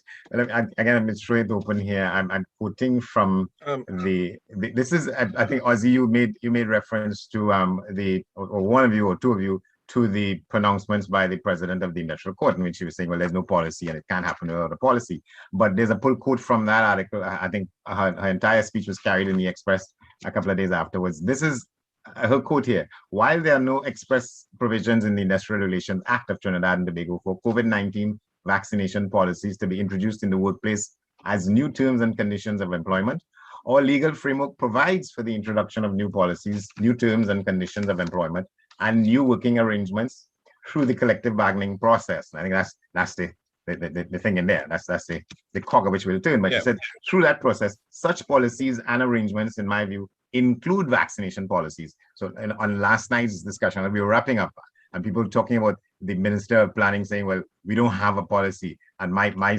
position, my response was that, well, there are two words missing from that, which is as yet, because it is the specter that it hangs over our head, that a policy can come if a decision is made that you have to get more people vaccinated. Yeah. All right, I want to, because that actually helps me to answer a question that Mr. Dipti asked earlier, and it's a very important question, and I wanted to answer it. So this particular question gave me the opportunity to do that. But I also want to take the opportunity to answer the other question you asked about what do we say to the unvaccinated, right? Yes. Yeah. One, I will tell them, continue to follow the health protocols. That's my first thing I'll tell them. All right. Washing hands regularly, keeping your face mask on, keeping social distances. Do not lapse in that regard. Secondly, I'll tell them they have a right to choose. It's their choice. Thirdly, I'll tell them that, I'll tell them that this is just my belief. I believe the vaccine can give your body and your family a fighting chance, but I could be wrong. I'm not a doctor. So I would advise them to speak to their healthcare professional or their doctor, and that they, with that information, can make a determination and a choice. And it works, because that happened to one of my staff members. I did exactly what I told you is exactly what I did with her. And it took some time, but eventually she, on her own, she made her choice. And I'm not going to say here which choice she made. That is her choice. The problem, again, when I mentioned political leadership, the fact is that when we went into that meeting on, when was it? Monday, we were a bit surprised because we knew that the Industrial Relations Advisory Committee, which comprised of representatives from labor, government, and business, had indeed drafted a workplace vaccination policy, which was submitted to the Minister of Labor. The Minister of Labor then submitted it to Cabinet. The Minister confirmed in our meeting that draft policy is actually before the Cabinet. And we raised a little bit of hell about that, because that have been there for almost 2 months, Andy. 2 months. So this, we would have been in a far better place if government have just made decisions. But I guess the report, I do not know. I certainly will never speak for government. But that policy is there.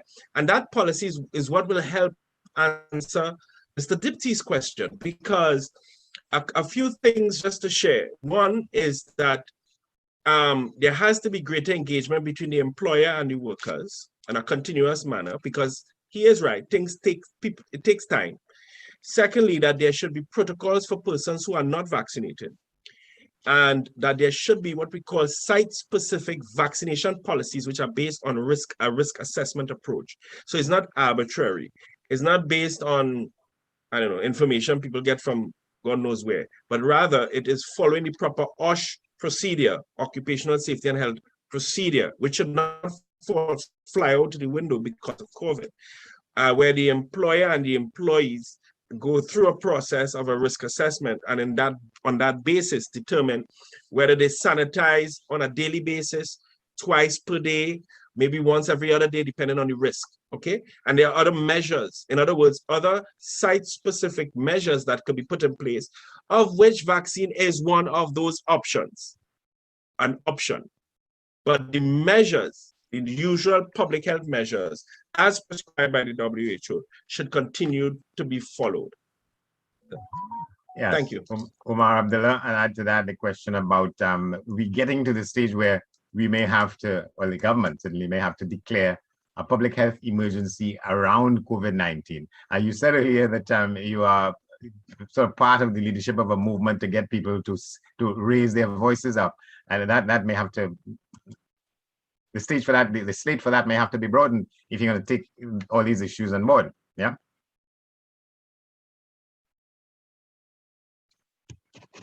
Unmute your mic.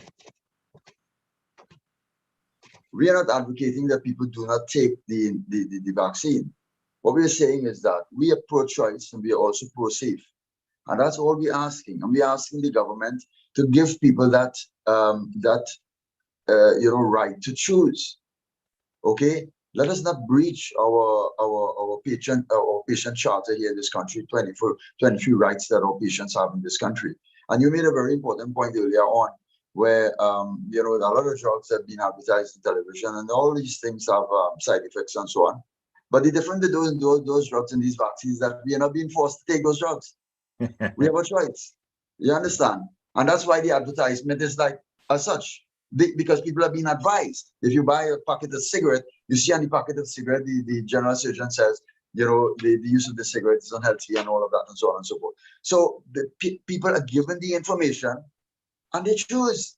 Are we given the information here? No, we are not. Go to any vaccination site.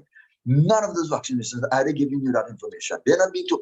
A woman went to take the injection, sat down, and the healthcare worker came to her and was about to inoculate her. The woman said, wait, hold on. I have low blood pressure and I'm taking medicine for it.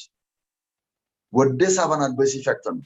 The woman told her, a healthcare worker in Trinidad and Tobago in the year 2021, where we are so advanced in medicine and all of that, told her, a lot of people taking it who in worse condition than you, right? So you could go ahead and take it. The woman took it. 2 days after, she ended up in a stroke on the left side of her face and in the hospital. She's in and out of hospital right now. You know what the doctors told her when she got to the hospital? Don't say it's the vaccine. It's something else. But Andy Johnson, if all of us, my friend Ozzy Warwick, Mr. Dipti, David Mohammed, we all go to a restaurant and we sit down and have a meal. And we all were to go home after. And 3 of us were to get diarrhea and vomiting. What would be the first suspect? I will end with that. Okay, Ozzy, on that point about all of you, I think, took that are taking the position that somehow the government's leadership of this issue, if it were effective, has run its course, and that another approach should be taken as to who continues to lead the discussion on it. Respond to that from the context that when we started, were we not given top marks for how we were doing by this? Was it Oxford University or some agency in Oxford University that said that we were performing? Our response rate was #1. And what is the extent to the prerogative for leadership in a matter such as these? That so you're all critical of how the government has been performing. In fact, all 3 nights previously, people are saying that it is time for the government to pull back and take the issue to the people, let the professionals speak to the people directly in their community centers, in their church halls, in their playgrounds, and so on. How do you all feel about that? I could jump in, Andy? Yeah, yes. Right. So one of the things that was on my mind as we give the persons who don't want to take the vaccine, we give them time to make their choices. But one of the things that was on my mind is, the vaccinated persons, as someone said here, an air of superiority or an air of or an air of entitlement. I think that's a better word, an air of entitlement. I'm entitled because I'm vaccinated to take off my mask. I'm entitled to commingle and go in a line with more than 5 persons because I could take off my mask. Because I got the vaccine. And one of the things I was thinking about in a workplace setting, you wear the mask because the mask protects other persons from you, not necessarily you from them. So now these vaccinated persons walking around without the masks could infect you. If you're unvaccinated, but you're still wearing a mask, you could still transmit COVID from somebody who's vaccinated because they could be a vector of the virus, and you could now get the vaccine. You can now get the virus from them. So there are potential scenarios I'm running through here. I do agree with a little bit of what Mr. Abdullah said, because I've heard about some incidents like that, and in all instances, I've always told the people, I said, when you go to that vaccination site, they work in there with a kind of pace that they don't really have the wherewithal to advise you. And I try to tell everyone, try to get medical advice, especially with your medical history in play before you go there, because it really needs to be a holistic decision from you as the individual, given your background, your medical history, what you're suffering from, this kind of thing. And you're right, we got top marks at the start, because everybody was locked down in the house or whichever house you was in. But you can't live like that forever. You have to try to get back to some level of semblance of normalcy. I also agree with the statement that the government needs to pull back and let the medical professionals do their jobs and do it with the best quality of care, standard of service, and also try to create a dialogue. I think this is what's important to create a dialogue, not only with the unvaccinated, but also with the vaccinated, to have patience, to have to not create a strata, a stigma, and discriminatory behavior, because you don't want that entitlement to creep in, and it will eventually as time passes by. That's my contribution, Andy. Yeah, David, you don't think that that environment has already crept in, because so much was put into getting people to take the vaccine, and they have taken it. They bought, not necessarily hook, line, and sinker, as people would say, but they bought enough of what we were told about the need to take it, and then they are being asked to commingle with people who haven't taken it. And you don't think that environment and that atmosphere exists already, and how we treat that? Well, of course it exists. I mean, the entire scenario reflects a lack of planning and foresight. But I want to make one final point about the state. We just celebrated Republic Day, and there are 4 main kinds of government. There is an autocracy, which is ruled by one man. There is an aristocracy, which is ruled by one minority group. And then there's a democracy, which is ruled by the majority. And then there's a republic.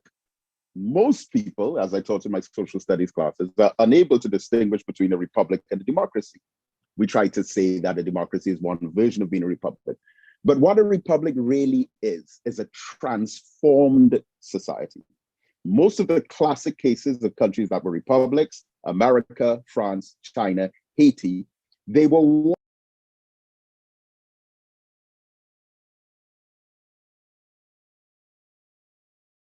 once under one system of remote control or rule and voluntary democracy. If the government says, we are passing a new law that says everyone must take this vaccine, and 30% of the people say, yes, I agree, but 70% of the people say, no, I do not agree, then the law has to automatically become a reflection of the wishes of the 70%, because the parliamentary democracy, which is representative of the masses, is supposed to be someone coming into a chamber, not with their own personal wishes and interests, but as a reflection to those who elected them. So how is it now that so many people have participated in a democratic process, but are not being represented? As a matter of fact, they are being forced to do something against their wishes, which within itself is an indictment on the system of democracy that we have. And that, again, is just being completely ignored, completely dismissed in the name of an ever-changing science. So my personal belief on this is that this system won't last. For the likes of me, October 4th is just around the corner, but I simply cannot envision in the year 2021, schools being open and children being told, you cannot come in because of a medical status, but you can come in. I just can't see it happening. And even with some of the plans about the cinemas and the restaurants and the bars opening back up and showing a vaccination card and all of that, it's something that I simply cannot envision. I mean, I wouldn't have been able to envision most of this anyway if you had asked me 3 or 4 years ago. But it's a dangerous path, I think. It is reckless. It has little thought. It's laced with moments of heavy embarrassment, especially when people from overseas hear and see about what's happening over here. And I pray that good sense will prevail in the entire process. Umar Abdullah.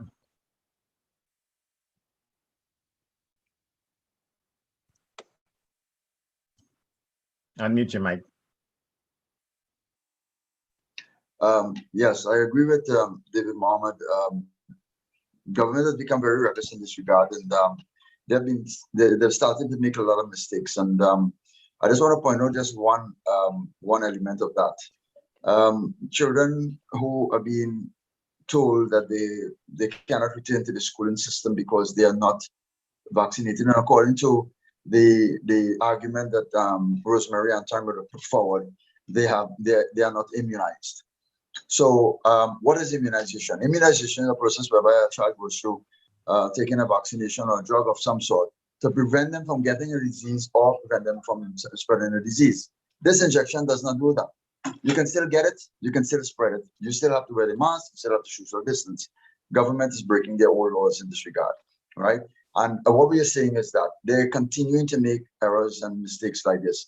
And it's being more apparent, more clear to the people what government is doing. And there is a greater pushback today as it was yesterday. And government has to be very careful how they go forward and how they tread from here, because there is going to be a major pushback.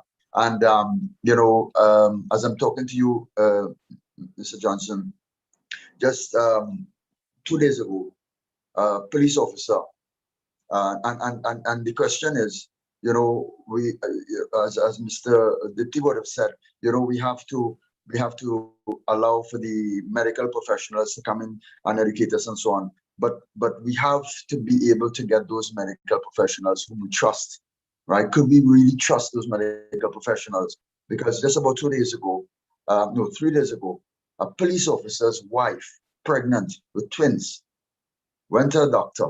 Her doctor forced her to take the injection against her will. When she took the injection, she died. What do you mean he forced her? He persuaded her, all right? Yeah. But your analysis of it is that she was forced. The reason why I'm using the word forced is because that is exactly what is happening in a society. If a worker goes to work and he's being told, if you don't take the vaccine, you can't come to work. What is that? What is that? Do we have to create a new dictionary? Do we have to create a new word to explain what that is? No, but that's a different thing from somebody who, she could have walked out of the doctor's office. I don't suppose she didn't, because she trusted the medical professional. Yeah. Question is, how much of these medical professionals can we trust? And according to Mr. Dipti, I agree that we have to have more of this. But are we being given the truth, or are the medical professionals telling us the truth? Or are they also part of this whole scheme? And that is a question that we must ask. And we've seen in this country where the government has, in my opinion, they have gotten desperate. We have the Minister of Health on the promenade distributing flyers and trying to convince people to take this injection. We see NLCB have gotten on board, and they have created a lot of scheme for people to take this injection. The Republic Bank have done the same thing. Why aren't people with right thinking abilities talking about these issues and raising a red flag as a result. Where in the history of this country have you ever seen NLCB came on board and run a lotto scheme for people to take a drug in this country to save their lives? It is ridiculous what is happening in this country. Laws are being broken by the very same institution that making and creating those laws. Because people are being encouraged to encourage others to take the vaccine because of what we have been told about it. So you're saying that we aren't, those agencies and institutions and organizations are not being objective enough about assessing what you're putting forward? Exactly. They're not being truthful. They're not representing what is correct and right. They're misrepresenting the truth.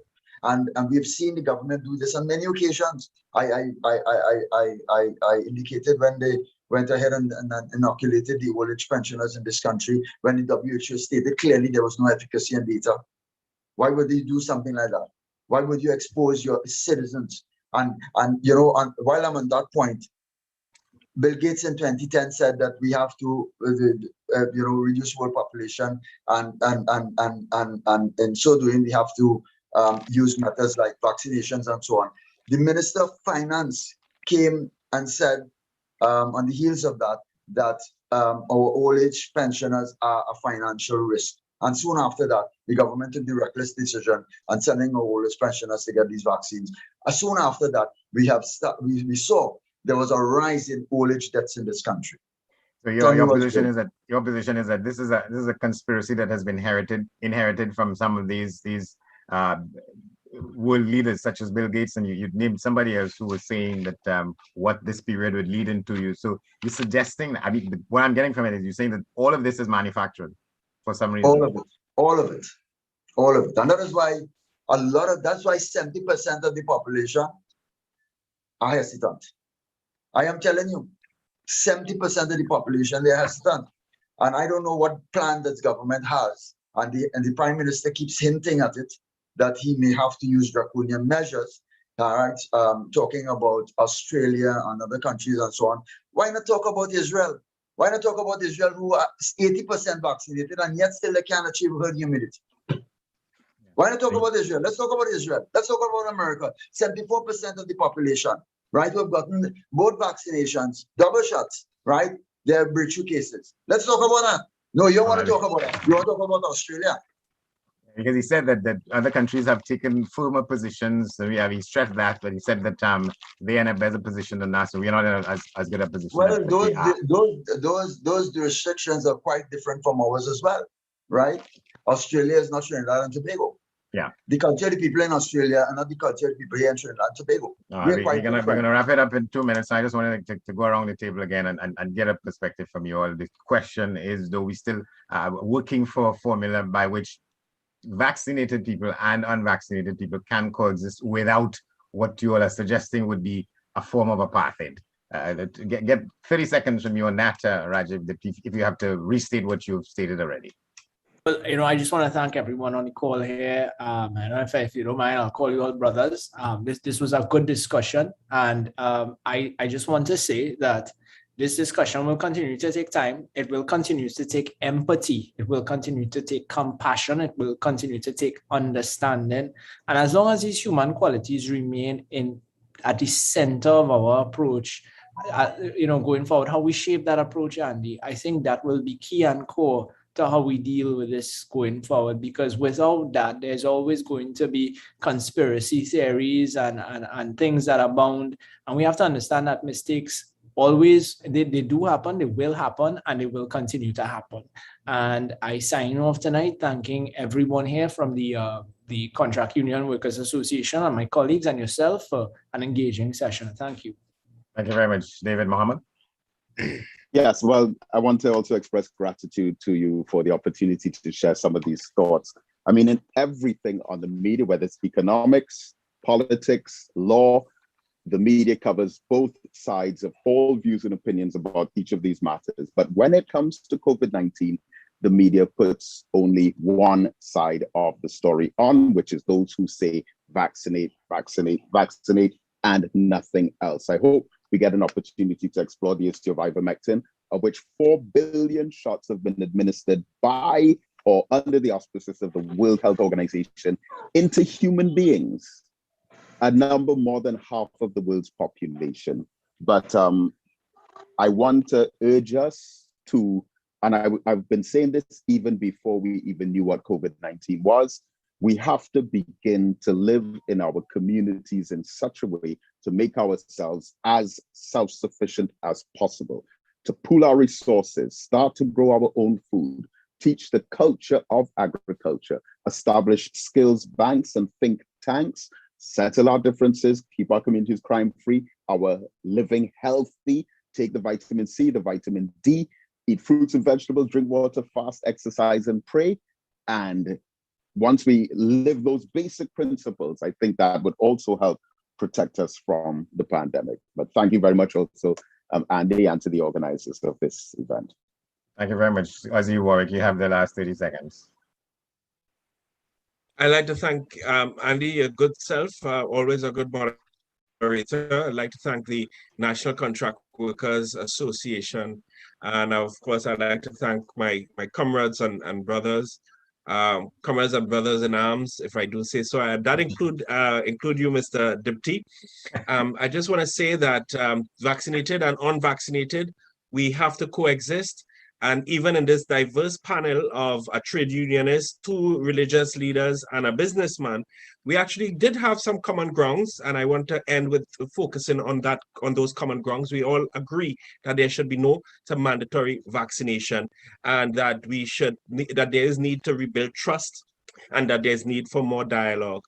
And I think that in itself is an important starting point for rebuilding our country. Maybe I take you all out for lunch when this is over, right? I think you, Andy.